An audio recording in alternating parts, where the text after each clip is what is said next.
Dzień dobry, kolejny luźny dzień, więc i kolejny przyjazd na siedlisko, a jak przyjazd na siedlisko, to i zazwyczaj odcinek. Dzisiaj niebo bezchmurne, jest słonecznie, ale i piekielnie zimno. Ostatnie noce to poniżej -10 temperatura, no teraz w dzień jest -3, jak przed chwilą patrzyłem, więc na słoneczku troszeczkę trzeba posiedzieć, no ale i wiadomo, rozpalić w piecu i od tego pewnie zaczynamy.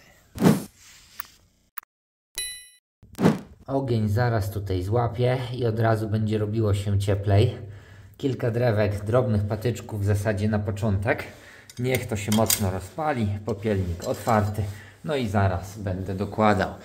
Prawie tydzień teraz takich mocnych mrozów. No i w środku też temperatura jest taka ledwo, no można powiedzieć, że co, niecałe 3 stopnie, więc w środku jest naprawdę zimno.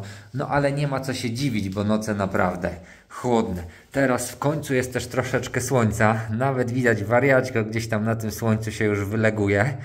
No a cóż, ja pewnie to słońce na początek wykorzystam, a potem zobaczymy co dalej. Na 100% w dzisiejszym odcinku fugowanie, no ale musi trochę temperatury od tego pieca złapać, więc póki się dobrze nie rozpali i nie zaciepli, to plan jest taki, żeby chwilę podłubać na dworze i trochę wykorzystać tej słonecznej pogody. Bo na słońcu, jak widać, to jest 3 stopnie i troszkę, więc słońce robi swoje, wiadomo. No ale budynki wychłodzone, szczególnie ta drewniana chata, no tu na pewno jest na minusie, ale w sumie nie spojrzałem jeszcze ile na tym minusie. Myślę, że ze 2-3 stopnie na pewno. No kurczę, nawet -4, więc zimno. Chociaż, co dziwne, tu butelka wody jest, takiej wody do mycia, a jeszcze to nie zamarzło, więc ciekawe. Na pewno ten mróz wszedł już kilka dni temu, bo tu przed tą komórką, przed tą oborą widzę po kamerach, że praktycznie przez całe kilka ostatnich dni mróz nie schodzi i cały czas taki lekki szron na trawie jest. Tak, już głaskamy. Dasz powiedzieć parę słów, czy nie bardzo? No i po prostu ten szron nie ustaje, więc na pewno ten mróz już kilka dobrych dni na podwórku jest. A skoro jest tu na podwórku w cieniu, no to tym bardziej jest w drewnianej chacie od kilku dni. To co, piesku? Idziemy chyba na jakiś mały spacer. Jeszcze dołożymy do kuchni i żebyś i ty pobiegał. Ciepłego już pojadłeś. Chociaż ty u sąsiadów śpisz, to tam w zasadzie masz i ciepło, i dobre jedzonko z rana. Ale parę kroczków razem oczywiście zróbmy.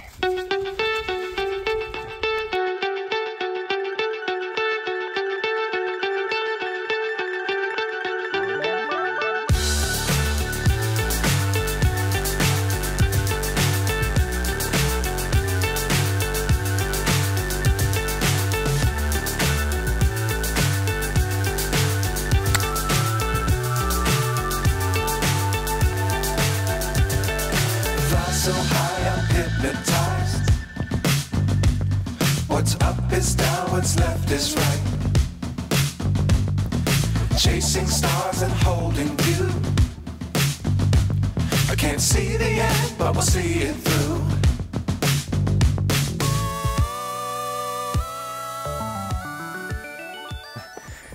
Ze spaceru już wróciliśmy, ale wariaćku, jak widać, za mało się chyba wybiegał, więc jeszcze kontynuujemy bieganie z butlą.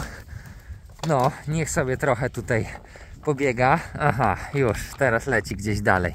No dobra, wariaćko poleciał. Ja chwila przerwy, to znaczy chwila przerwy, bo się zdyszałem teraz, jak z nim łaziłem. Idę się coś napić, no i dorzucić do ognia. Pod kuchnią bardzo ładnie się dzisiaj pali. Żar, no cieplutki, ale niestety, mimo że tu już naprawdę ciepło, to temperatura w pomieszczeniu rośnie bardzo powoli. Jednak te mury już troszeczkę chłodu złapały. No i co, jest 7 stopni, więc jeszcze trochę poczekam z fugowaniem. Niby na opakowaniu, że można to od 5 stopni robić, no ale im bardziej mi się to nagrzeje, tym przyjemniej będzie mi się pracowało. Także jednak przed fugowaniem będzie drobne majsterkowanie. Mam do zrobienia takie 2 proste półeczki. Aha, we 2 będziemy robić, no dobra. I tak, mam już z garażu wyciągnięte jakieś stare płyty meblowe i one akurat mniej więcej odpowiadałyby tym wymiarom. Oczywiście mniej więcej, bo muszę je sobie podocinać i w tym celu spróbuję przerobić tą no, przecinarkę do glazury na mini Crazegę. No mam tą tarczę, myślę, że będzie ona tego samego rozmiaru. Zaraz założę, no i nie będę się siłował ręcznie z docinaniem tego, bo muszę to tak ciąć, tylko po prostu według tego wymiaru powinno mi polecieć na tej małej ala Crazedze. Co, piesku? Zakładamy tarczę i próbujemy. Aha, no i jak w garażu szukałem płyt meblowych, bo pamiętałem, że gdzieś tu są, to jeszcze znalazłem taką kratkę. W sumie nie wiem, czy to kratka odpływowa, czy coś, ale idealnie spasuje mi ona tu. Więc akurat za chwilę ją też przykręcimy. Ty co, dalej chcesz się bawić, tak? Piesku, no dobra, chodź, jeszcze chwilę się pobawimy. Dawaj, dawaj. Hop, hop, hop, hop, hop, hop. Hop, złapałeś. No co, wystarczy już? Zziajany? No chyba styknie.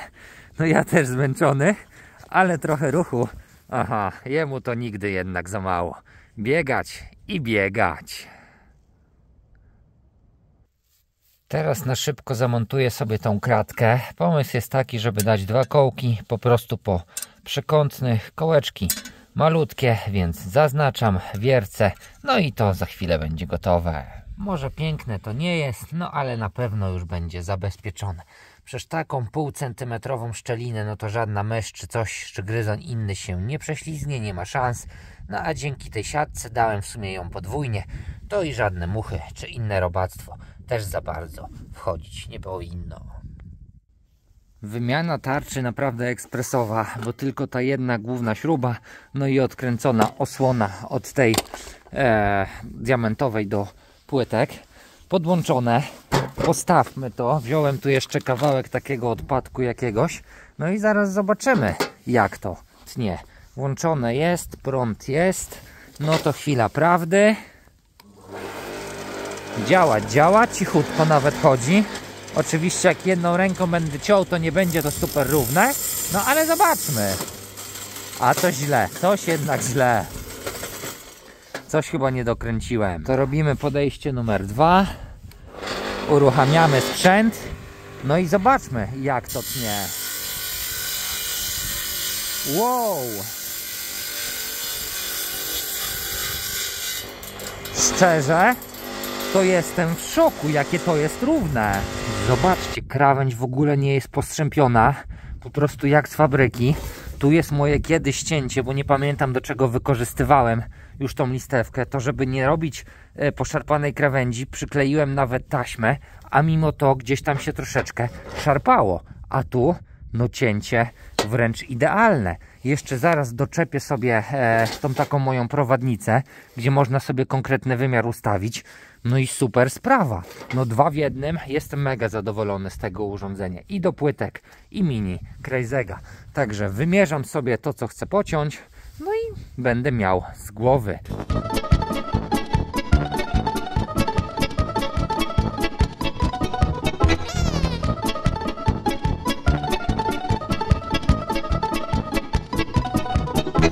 Tnie się elegancko, po prostu ta piła wchodzi jak w masło w te płyty wiórowe, ale dwie rzeczy, których nie przemyślałem.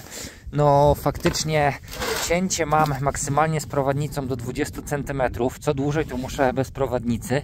No i gdzieś tam mogą być takie jakieś odchyły, mniej niż milimetr, ale pod koniec na przykład mi się taki zdarzył. Gdzieś płyta mi przeważyła w tą stronę, no i lekko po prostu wyszczerbiła. Z której to było strony? No, a już nawet trudno poznać, bo sobie zrównałem z tej strony.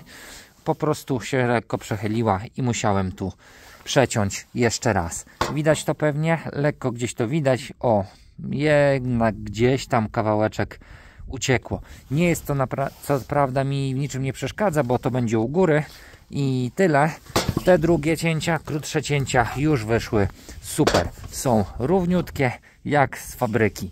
Jedyne co, to jeszcze trzeba jednak milimetr więcej, no bo jak piła tnie, no to zabiera na zraz. Gdyby potrzebował na przyszłość, gdybym potrzebował jakichś perfekcyjnych prac, to muszę wziąć to pod uwagę.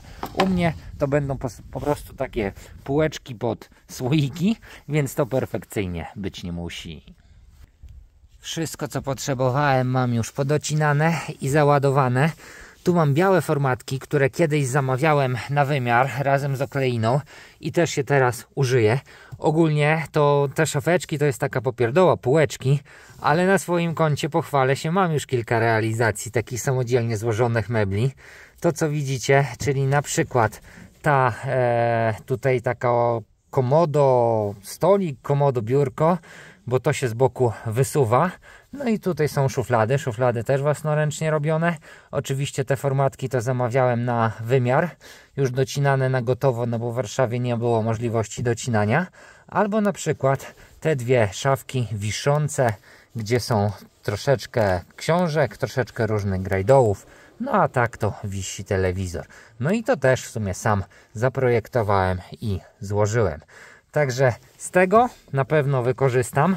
No i teraz pojawia się, piesku, pytanie też, skoro już zacząłem tutaj sobie docinać tak ładnie, jak dalej działać, jeżeli chodzi o meble w tamtym pomieszczeniu. Bo nie ukrywam, bardzo mnie kusi, żeby tutaj te meble kuchenne zrobić sobie samodzielnie, też na wymiar. Oczywiście pomierzyć wszystko, zaprojektować, no ale docinki z tych takich dużych płyt, które mają chyba tam 2,80 na 1,5 metra, no to sobie tą małą piłą nie poradzę, ale da się zamówić takie formatki i spokojnie potem sobie, jak dobry projekt jest, wszystko poskręcać. Gotowce są oczywiście takie 1,80 m, czyli dotąd. Ja mam tu 2,10 m, więc takie 20 cm by tu zostawało. No i tu zostałoby, no nie wiem, ponad pół metra. Więc bardzo mnie kusi, żeby te meble zrobić samemu. Zobaczymy, jak to wyjdzie. Oczywiście czasowo, no to też potrzebuje to sporo liczby godzin roboczych, żeby coś takiego zrobić. No i jeżeli robiłbym sam na wymiar tu, to kusi mnie też, żeby zabudować sobie tu szafę i jakiś taki u góry pawlacz to się nazywa, no wiecie o co chodzi, takie po prostu nad łóżkiem, bo docelowo tu, gdzie teraz stolik stanie łóżko, tu by była szafa, no a tą przestrzeń też można by było wykorzystać. To by było z płyt meblowych. No początkowo myślałem, że będą to deski sosnowe, jeżeli już, takie jak to, no ale nie bardzo jest gdzie tych desek takich ładnych zdobyć, szlifować i tak dalej, a z płyt meblowych byłoby to szybko, równo, no i mniej więcej wtedy jednolicie tu i kuchnia. No pomyślę jeszcze oczywiście nad tym. Ok, nadwożek zrobione, stopni już prawie 10, więc myślę, że można brać się pomału za fugowanie. Albo zresztą może coś szybko przekąsić, jest tu jeszcze żar? No jest, dużo żaru, więc na szybko jakaś drobna kiełba, potem wygaszamy w piecu, no bo przecież tu nad piecem też będę fugował, no i dopiero po fugowaniu rozpalanie w piecu ponownie. Ok, to teraz szybkie jedzonko. Biorę się za fugowanie, no i w pierwszej kolejności przemyłem tą fugownicę. I dobrze, że to zrobiłem, bo zobaczcie, czarna guma i farbuje ta guma. Co by było, gdybym zaczął robić? Fuga, no niby szara, ale mimo wszystko jasna. Takie czarne fragmenty na pewno by zostały na niej jako ślady. Spróbuję to doczyścić, no ale nie wiem, czy ta guma w ogóle się do czegokolwiek nadaje. No, dziwna sprawa. Mieszam już fugę na 2 kg. Teoretycznie niecałe pół litra wody, więc ja mniej więcej 3/4 opakowania. No i tak 1,5 szklanki. Zobaczymy, jakie to za chwilę wyjdzie. Fuga no mokra, to oczywiście ciemnieje. Kolor powinien być taki, no szary, ale jakiś taki średnio szary. Ani nie ciemny, ani nie jasny. Zobaczymy za chwilę. Trzeba to wymieszać. Kurczę, mogłem wziąć jakieś płytsze wiadro. Nie takie głębokie, no ale jakoś to będzie. Wymieszałem raz, odczekałem 3 minutki. Wymieszałem drugi raz, no i konsystencja chyba może być, nie leje się, a jest dosyć rzadkie. Więc cóż, próbujemy, co z tego będzie. Ale tu potrzebuję 2 rąk, więc chyba będzie timelapse.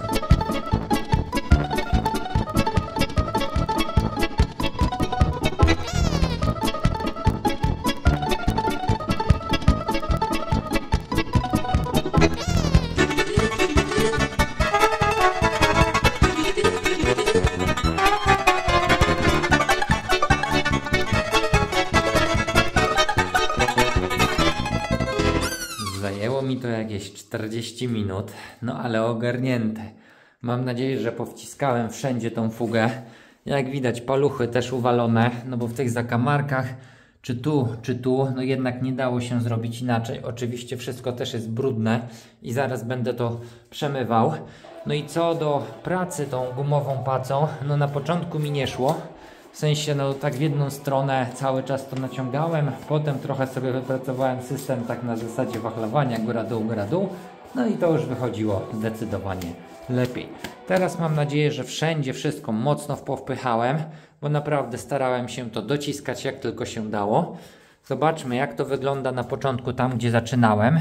No tu gdzie jest cienko, fuga już się ściera, ale jeszcze tu można ją spokojnie szlifować. Więc obrabiać znaczy. Więc myślę, że teraz mokra gąbka albo nawet i paluchem mokrym, skoro i tak już mam brudne palce, przejadę po to, żeby to było naprawdę gładkie. No nic, mam nadzieję, że umycie tego będzie dosyć proste, oby. Czym ja to będę mył? W ogóle naszykowałem sobie gąbki. Gdzie te gąbki rzuciłem? Kurde. Tu są gąbki. Gąbki takie zmywaki, bo nie kupiłem oczywiście żadnej większej. No ale sobie pomyślałem, że jeżeli wezmę tam z jednej strony tą deseczkę, to będę ją dociskał w miarę równo. No i wtedy mam nadzieję, że mi się za bardzo z tych miejsc, z tych rowków fuga nie powymywa. No tyle w teorii. Zobaczymy pewnie za chwilę, jak już wszystko to przemyję. Także widzimy się pewnie za dobre pół godziny.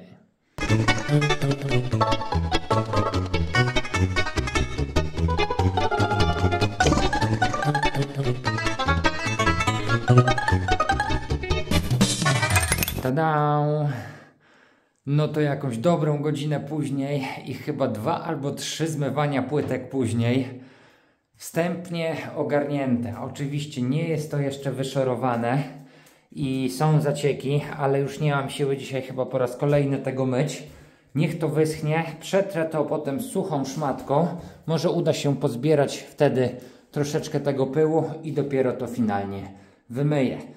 Zeszło się, nawet samo okładzenie fug to jest chyba 1/3 pracy, a 2/3 to jest po prostu mycie, profilowanie i mycie tych fug. No ale finalnie jestem w miarę zadowolony. I tak jak myłem te płytki, to już wiem, dlaczego mi tak nie szło tą pacą. No bo w sumie te płytki mają też kształt taki, że tu jest na środku wyżej, a boki się schodzą niżej. I przez to paca nie mogła tej fugi napychać wszędzie równo. Jakby była taka jak to, czyli 10 cm ta guma, to by pewnie szło lepiej. A że ona miała 20, no to wychodziło jak wychodziło. No nic, niech sobie to teraz przeschnie. Jest w miarę. No i zobaczymy, jaki będzie finalny kolor tej fugi. Teraz jest ciemny, no bo przecież jest mokra, a jak wyschnie, to powinna być w miarę taka szara, jak jest tu. Przy piecu oczywiście szybciej ona wysychała i cały czas szybciej wysycha, no bo jednak komin też się już delikatnie nagrzał. Ok, chwila teraz mojej przerwy, niech to wysycha i odsapnąć też trzeba, a potem znowu rozpalić w piecu. Kolejne noce również mają być zimne, więc trzeba palić jak najwięcej, żeby chociaż dzisiaj te kilkanaście stopni chwyciło, no i przez najbliższe dni, żeby temperatura się tu w miarę jeszcze utrzymywała. No a wiadomo, oprócz takiego dokładania i ciepła w pomieszczeniu, no to zaraz sobie jeszcze coś przygrzeję do jedzenia, bo wcześniej były tylko takie kabanosy na szybko, a teraz pora na jakiś większy kawał mięsa. Znowu papier do pieczenia. Kładziemy na ciepłą kuchnię. Dzisiaj będzie pierś z kurczaka, no i za jakieś 15 minut zobaczymy, co z tego wyjdzie. Mięsko na kuchni powoli się tu przypieka. Przekręciłem przed chwilą, bo już zapaszek śliczny, albo ja jestem taki głodny. No ale majsterkowania ciąg dalszy. W międzyczasie oczywiście przyszedł mi już inny niż ostatnio próbowałem wentylator. Wentylator tym razem kanałowy, od razu z kabelkiem. No i zaraz zobaczymy, jak to działa. No i czy finalnie uda mi się w końcu podłączyć odprowadzenie ciepła z tej kuchni, tu dołem i tam do łazienki. Zaraz podłączę i zobaczę, jak to mocno dmucha. Jak widać, dmucha, chociaż szczerze, to moc jakoś nie jest za duża.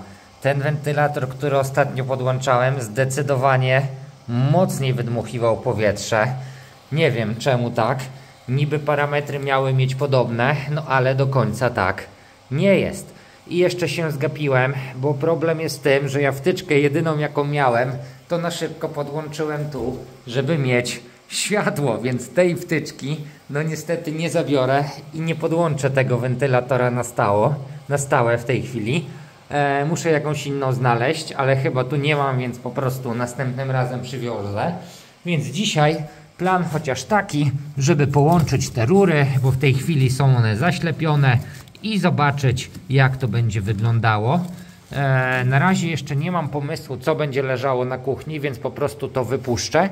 No a następnym razem dopiero będzie podłączenie i próba generalna tego nadmuchu. Chociaż jakoś mi się to średnio widzi. Tak tylko na próbę, na teraz wyglądałoby mniej więcej tak, czyli rura puszczona na piec. Docelowo, jeżeli w ogóle to się sprawdzi, a nie mam pojęcia, czy taki przekrój 50 nie będzie za mały, być może będzie, opuściłbym tą rurę, zastąpił rurą metalową, która by się nagrzewała, no i nie dość, że zasysała ciepłe powietrze z nadkuchni, to jeszcze sama podgrzewała to powietrze.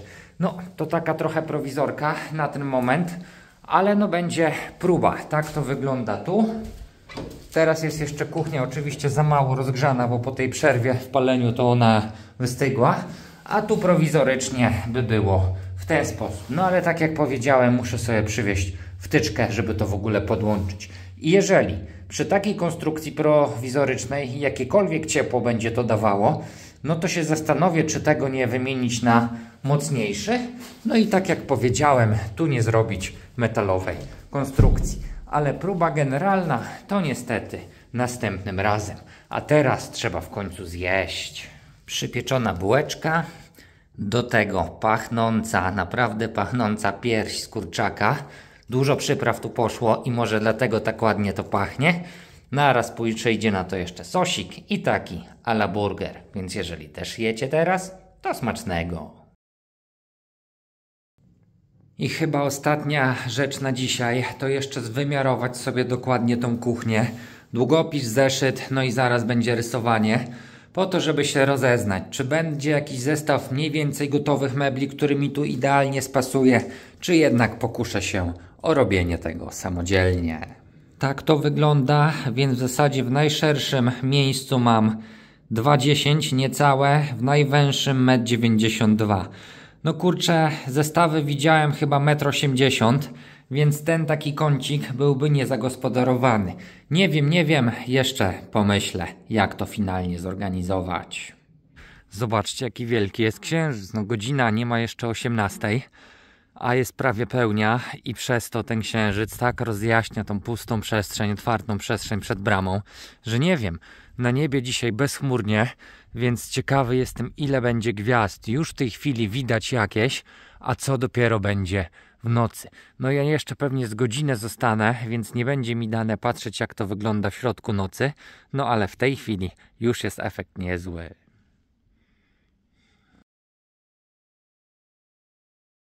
Teraz na pełno oczywiście nałożyć pod kuchnię.